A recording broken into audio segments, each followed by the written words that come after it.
Hey all, Pastor Rick here with another Blair Road United Methodist Church Thoughtful Thursday moment.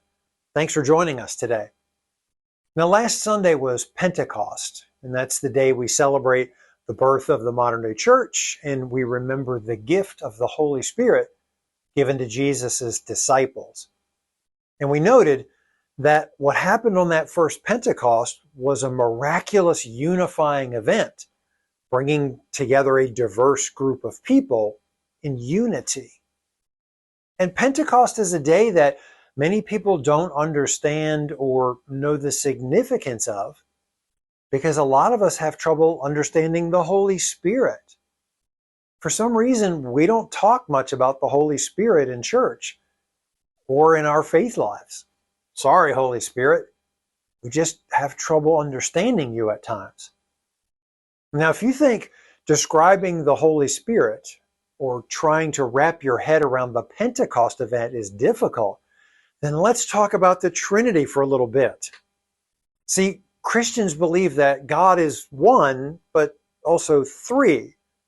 Three persons in the Trinity, but one God. Kind of like saying 1 + 1 + 1 equals 1. The Trinity is very difficult to understand and even harder to explain to someone.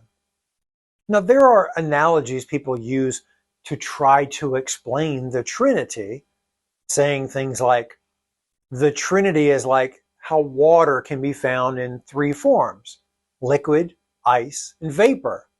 That's a bad analogy, Rick. You're the worst, Rick. Well, yeah, because God is three distinct persons, not three different forms of one person.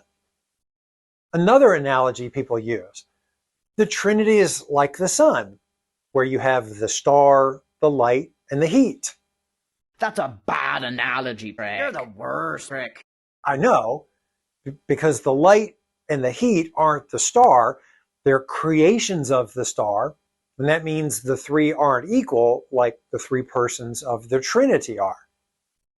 Or, the Trinity is like a three-leaf clover. It has three leaves, but it's one clover. That's a bad analogy, Rick. You're the worst, Rick. I know, because the leaves are each 1/3 part of the whole clover. And the three persons of the Trinity aren't 1/3, each one is one. That's where the whole 1 + 1 + 1 = 1 comes into play. So, what is the best way to describe the Trinity? The reality is, the Trinity is a holy mystery.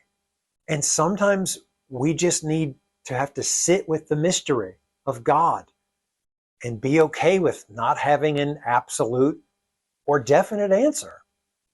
And that can be hard for us. We're hardwired to figure things out, especially mysteries. We want to know who done it. So to say that sometimes we have to sit with the mystery of God doesn't sit well with us. So how about this? The Trinity is yet another one of God's unexpected ways of being present with us. It's a creative way God seeks us out to have a relationship with us.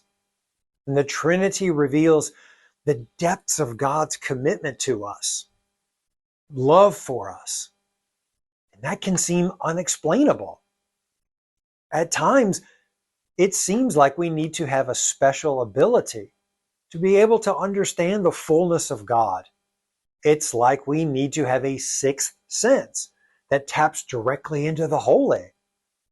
And this Sunday, we'll be talking about how we experience God through our five senses and how we learn more about God through our senses. And we'll also talk about what it means to tap into a sixth sense that goes beyond our human limitations and understandings. And so we hope you'll join us for a sixth sense conversation here in person at our 8:45 traditional service or our 11:11 contemporary service.